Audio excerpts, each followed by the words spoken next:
เป็นผลสิตกที่เราเอ้ยนี่นะมันก็ได้ แน่บ้านนี้เฮ็ดเป็นได้ใดบ้านนี้ แหละบ่เข้าลบมัน โอ้ยบ่อยู่เพิ่นว่าเข้าตารางต้องเข้ารบแน่บ่อยู่ เจ็บเติบเนาะเจ็บแบบบ่มีเสียงเลยนี่เนาะ จังหวะนั้นคือวินเรายักบ่หรือว่า เจ็บบ่ แต่เรายักคือ เจ็บหัว คือว่าบ่ได้สูงบ่ได้นะ บ่สูงเจ้า สูงว่า เมียงบ่สูงนะ คือว่าคมบ่ได้ เจะต้องเข้ารบเด้อ บ่ดีนะที่ว่าวิทย์เลย ยอดเลยเนาะ อ่า มีแต่เบิ่งไปเกี่ยวเลยครับเบิ่งไปเรื่อย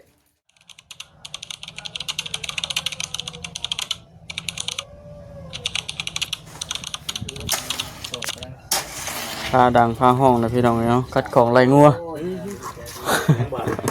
มาเป็นกับปัญญาใช่แล้ว จ้อน้องจ้อยต่อ ก็อย่างน้อยวันเดียวน้องจ้อย เออ ๆเนาะรับ ไปท่านน้องเตงนี่แท้ คนคือเที่ยงตรงเห็นชื่อพี่น้องเนาะ ก่อนบ่ หลังจากว่าชื่อแล้ว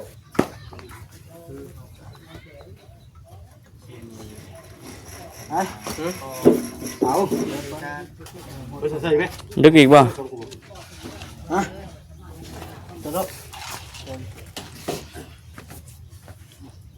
นี่พวกข้างหลังเราก็ใช่ เตรียมตัวแล้วก็เตรียมใจ เตรียมแห้งย่อไฟเผาเนี่ย มาว่าซะเลย เฮ็ดเวียก น้องสาวบ่เอาดิ เอาดินขึ้นกัน มาเอาสิได้หาทั้งบ่คำคนรอ โอเคบ่มีปัญหาบ่สะเลยไอ้คอยนั่น เบิ่งน้องนี่เด้อ โอเคแน่นอนแหละ นั่งนี่ มันอันนี้ก็ ไล่นั่งกันเด้อ โอ้ยทุกวันเลย เอา ตอนนี้คือรอบนั้นเหมือนนะ วันนี้ลายสื่อป่ะ วันนี้เราคือสับดินเพิ่มกันลงมาเด็ดตรงนี้นะเขาจะเยอะ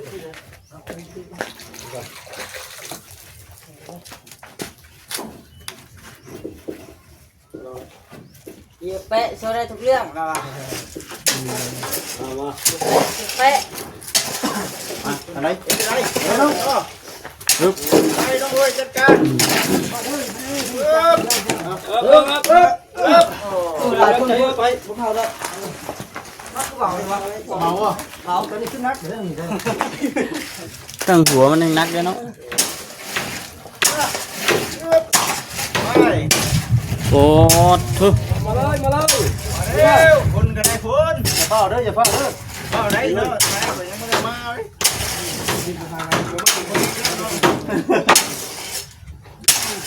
ว่าคนเขาแก่นี่นี่โอเคนะโอเคก็สำหรับผู้หญิงนะ โอ้ เนี่ยจะไม่เขียนพวกเนาะ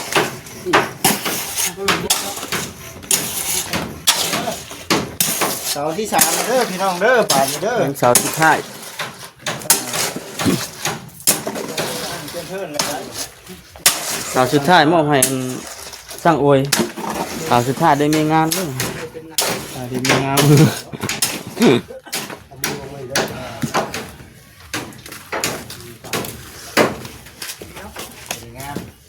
อ๋อตัว เป็นยังไง สาวคนนี้เกศสีชุมกว่าตัวนั้นเนาะ โอ้ พอถือบ่ ถึงเยอะ ฮะถือบ่เอ้ากับเพราะว่าทดออปชั่นเลย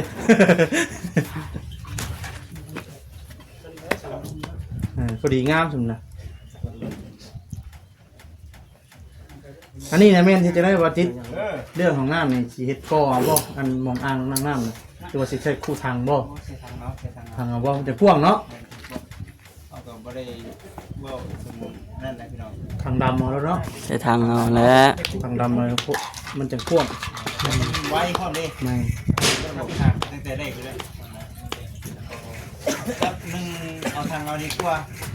เพราะว่า ล่างก็สบายเนาะ แม่นแม่น ทำความสะอาดสบายปล่อยท้องคัดรถ แม่น อืม เอาแบบว่า หล่อแล้วเขินเลยตากแดดก็ห่อเลยเสือ เชื่อเมื่อไรเลยดิ หล่อแล้ว มีไฟเนาะ ไปอะไรเจรจาอยู่บ่สวรรค์เนาะ เดี๋ยวแกที่การเงินมันเกิดว่า ไปสลับชื่อก็ได้น้องบอยมาเสียบ เด้เป็นเอามาเลยเด้ น้องใส่ทองเลยแต่คุณนี่นะแหมแช่นี่ย่านนี้ย่านตรงคำสร้างได้ป่ะ ได้แล้วป่ะ ระวังตรงไหนอันนั้นบ่สั่งแก้ว ยังไง หลังคาก่อนหรือว่าก่อก่อนนี่ เดี๋ยวได้ก็ได้ ก่อก่อนเนาะก่อก่อนเนาะก่อก่อนมันจังแม่นนะ แรกเพชรบาทเดียวราคา แม่ อืม ตัวมันน้อยเด้เนาะมันบ่ได้นั่นดอกเป็นว่าสั้นใหญ่เด้ทีนี้เดี๋ยวให้มันก่อขึ้นตีไม้ไปเรื่อยๆแล้วก็ไล่กันมาทีไปเรื่อยๆแล้วน้ำมันจัง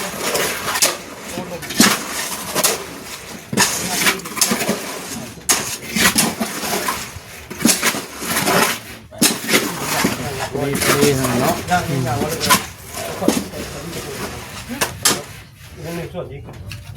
ตาจะทำอยู่ ที่เขาเอาหน้าคนหน้าน่ะผู้ดีนู่นเลยเนาะผู้ดีนู่นเลยคุณเอา ตอนนี้ก็จะได้นั่นจังเนาะส่วนมาถมหนาเฮือนสิได้เลยแต่ว่ามันเรือนะเนาะกินไปที่เรือนี่ได้มาถมหนาบ้าน อืม มันจังประตูมันจังบ่อังห้องหลายเฮือนนี่ สูงเนี่ยดิ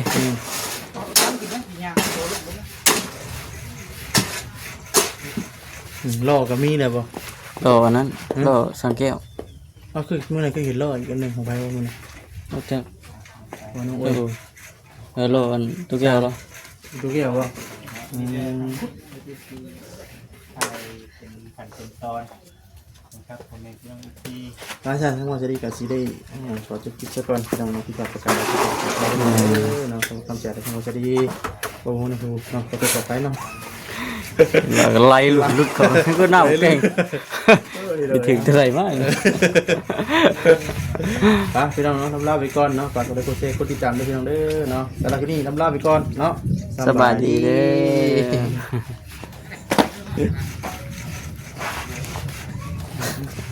เพราะกันทั่วหมดเลย เลย ตายไหลได้ ไหลกังเว้นเลยเนาะ ยังเว้นยันฝนตก โอ้ฮะเนาะ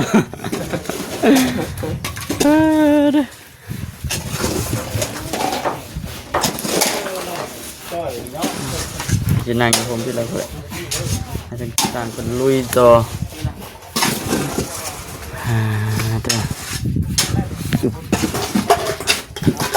นี่ของบ่เอ็นเนาะ ว่าได้ป่ะ กำลังซิกอยู่เดี๋ยวนี้ สิ อืม สิคือสีเข่าเลยบ่ เออซิกเสามันคือซิกเข่าเลยนะซิกกันเสาในหอยปากวิดปากเบี้ยวได้เลย แต่สีเข่าเลย หอย ห้อนดิ ห้อน โอ้เด็ดไม่เดี๋ยววันเนาะ เด็ดปนเลย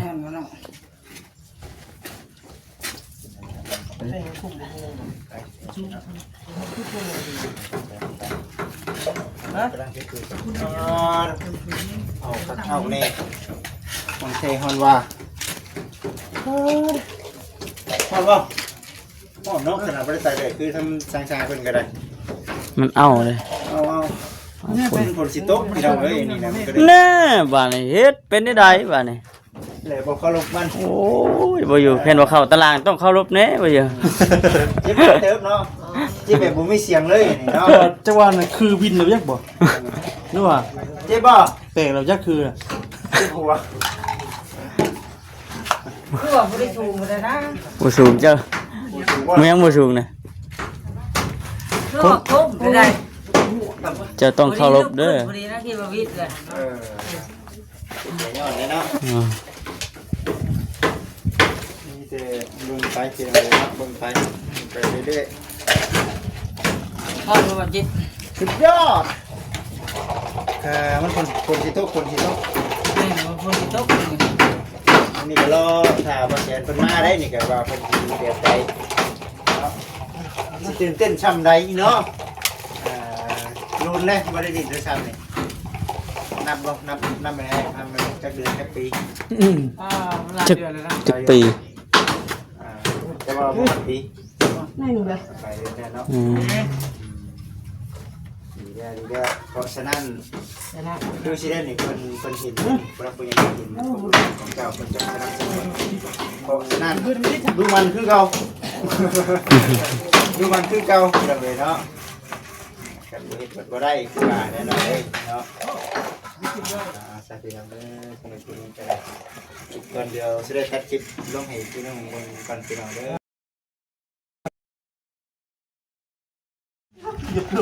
เรื่องหามเสาสุดท้ายพี่น้องเนาะเสาสุดท้ายเสาท้ายสุดอ้าวอึ๊บ โอ้ได้เมียงามมีงามสุดท้ายได้เมียงามนี่เนาะ โย ป่ะเป็นภาษาดีเนาะคือเป็นเจ้าของกิน โอ้ข่อยถึงหยอกชื่อเลย เห็นให้โยเมื่อกี้น่ะข่อยตกใจดีชัวร์ โอ้เด้อไปเด้อบ่เหยียบกระทุกเลยครับม่วนบ่ไป โอ้มันก็นักเติบได้เอาเนี่ย นี่ สุดแห้งอยู่น้ำมันสลีวัดนะดิ เราจ่อยเอาไปผู้เดียวบ่ให้เขาสาวนะหยอกบาซารีนะโอ้ไปว่าท่าน ขึ้นว่าขาเราก็ซ้ำเสานี่เด้อ ต้องขำแล้วนี่ ใหญ่เนาะ หัวขาเขา ขาเรายังซ้ำเสาเลยนะไปอยู่เจ้าไอใช่ประเดี๋ยวเจ้าเคลื่อนเลยเจ้าเยอะไอใช่ประเดี๋ยวเคลื่อนเลยเจ้า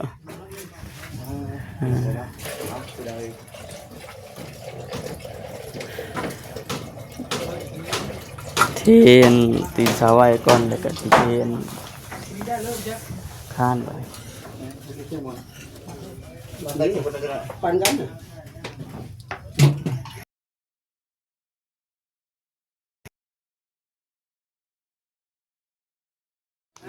พี่น้องต่อกันกับคลิปคุมกินี่เด้อพี่น้องเด้อเนาะเปิดภาพมาปัดตาถึงมืดมัวเบิดพี่น้องเลยบัดนี่ ข้าวดู เทคานบ่บัดนี้ก่อบ่เออ เป็นที่คานดินพอดีนะ พอดี พอดีก็ดินเพราะว่าจะไหนเอามาใส่ทมดิน พอดีเอาเจาะ เป็นพอดี พอดีเอาเจาะ เขาเพื่อนล้วนดิ เสาแข็งคักระบบวัสดุไปอันปีกเมืองด้วย ป่วยบ่ กล้วยเมืองด้วย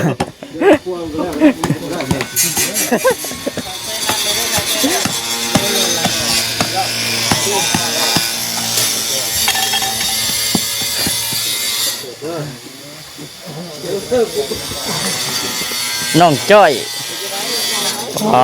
ย่านกุบเฮียบ้านนั่นบ่น้องจ้อยไป มันบดมาใส่คุบเนาะ คนได้ใดบ่ซั่นติบัดบดบ่ใส่เอ็นกุ๊บ ประเดี๋ยวมันปวดออกแล้วคุบเปิดห้องเลยเนาะ โอ้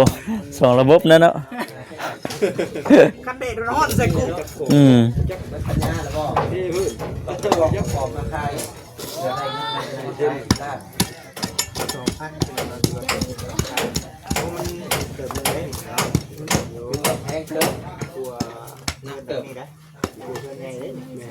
นสูงกว่า ความสูง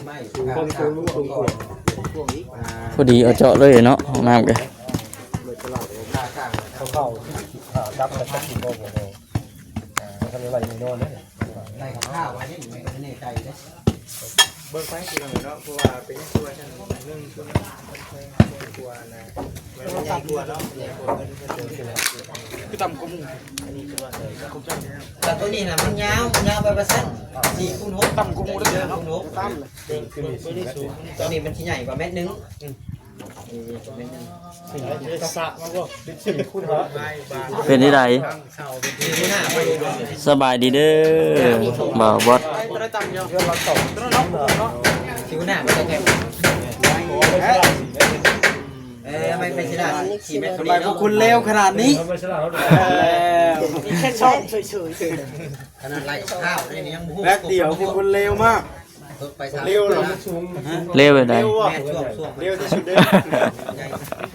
แป๊บเดียวคุณอย่าตื่มสาได้เลยอย่าตื่มสาละเดียวได้ สามเร็วเองเนาะ แป๊บเดียวพวกคุณทำเร็วมาก เวลาก็ไว้เนาะ แม่น ภาษาบ้านทำเป็นไว้แท้ มียังบ่ป้าหมวกเลยบ่เพิ่นนี่ฮะ โอ้ ไปฆ่าหมู่ย่องประเทศเนี่ย มันลึกแห้งนะข่อยนะมันตื่นไปพุ่น จะได้ละมาดได้ บ่ข่อยบ่มีมาดมีแต่ขี้เกียจก็มีแต่ขี้เกียจบ่มีมาด แทงเติมรวมทั้งเบิด ค่าสร้างรวมทั้งเบิดบ่ ค่าสร้างต่างหากแบบ กระสานทั้งห้า ค่าสร้างเท่าไหร่ก็ กระสาน12,000 12,000มันก็เป็นล้านนะแบบนี้กี่ 8 ล้าน บ่จะว่าเงินบาทนะ อืม มันหักเองรวมค่าสร้างอุปกรณ์ทั้งเบิดไหลกับข้าวตกอยู่ประมาณ30ปลายล้าน เปิดการเลยบอกว่า โอ้ว่าพอหรือบ่พอเด้เอาข้าวประมาณไว้ ประมาณไว้เนาะ ถ้าที่เฮาไหลเห็นน่ะเพราะว่าถ้ามันเป๊ะตามที่เฮาไหลเนาะลุงถ้าเป๊ะตามที่เฮาไหลนะ ยังบ่ได้ไล่ค่ากินค่าอยู่ว่า ค่ากินค่าอยู่นี่เฮาต้องไปถามผู้หลักผู้ใหญ่เพิ่นเด้อตัวนี้เด้อ บ่นั่นไล่ค่ากินค่าอยู่รวมพร้อมแล้วกว่าหันเนาะ เฮาก็ต้องไปลืมปรึกษาเรื่องตัวนี้เลยค่ากินค่าอยู่นี่เดี๋ยวเฮาไปปรึกษาผู้หลักผู้ใหญ่เพิ่นเด้อเพิ่นว่าจังได๋เฮาก็ว่าจังนั้นเด้ คือเคยกินเด้อ แม่น เคยกินมีก็ซื้อบ่ถูกก็กิน แม่นนี่เฮาก็สิมาเนาะพี่น้องเนาะ คือเขาบอกกินเด้ซื้อบ่ถูกก็กินซื้อนี่เขามีเขาซื้อ บัตรมีก็ชื่อได้บัตรบ่มีก็ ซื้อกันไหม จำเจียวคือกัน เจียวกินข้าวก็ม่วงว่ะในยามนี่ม่วงหลายใช่ไหม อันนี้มึงหลาย กินม่วงชุบกันเลย บ่นี่ก็มามีมือพี่น้องก็สิซื้อ โอ้เผื่อมันก็ธรรมดาได้เนาะ เอามามือเลยเพื่อสิเฮ็ดอยู่เฮ็ดกินนะ เพื่อเฮ็ดอยู่กิน เที่ยงเนี่ยเขาก็เลยว่าเอาเงินตัวนั้นแหละซื้อ อาหารซุป พอในเรื่องของน้ำพอนี่ก็พอก็น้อยเนาะพอไปจังหน่อยแดง เขามืดเขาได้บ่ ที่ทำการผ่านเนาะ อืม เพราะว่ามันบ่ได้มาอยู่ใน ข้านเอาแล้ว มันจำเป็น ที่ข้าง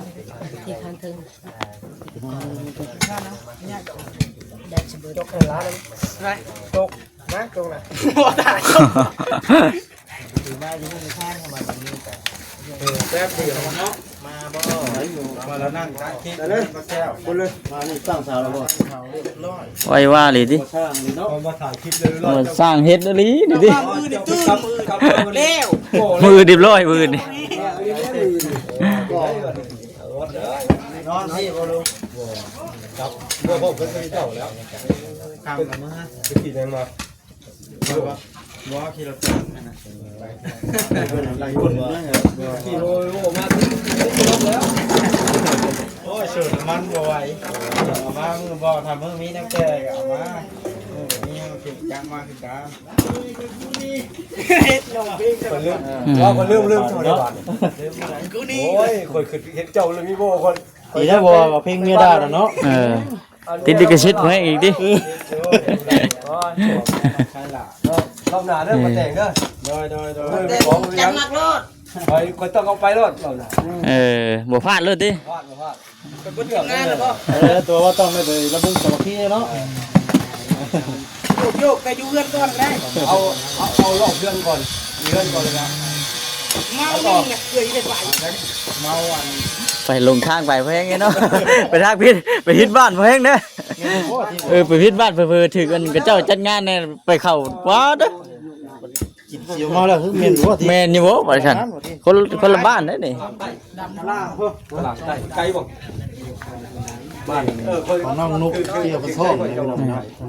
เยอะ เออลืมถามว่าจิตเอาแฟนคอร์ดแล้วบ่หรือว่าจัง ต้องไปบ่ฮอดแล้ว ได้เลย อยู่ป่ะ รถ2ชั่วโมงให้ลูกชาย เออ เป็นว่าในคลิปของที่แรกบอกเรานุ่มเป็นคนเห็นทำงานอยู่ด้วยกันอยู่ในเพชรเราเป็นครับครับเป็นเพื่อนเพชรกันเลยลมลงโทรศัพท์เป็นคนขึ้นว่าเขาฉลาดว่าไว้วันนั้นก่อนแล้วก็ไหน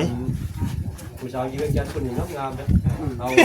าอันนี้พบกันว่า เออมาปรึกษาผู้อื่นพ่อ อันนั้นคนเขาใช้ในสาวเวียงจันทร์นะ เออ ได้ยินคนกระล่าง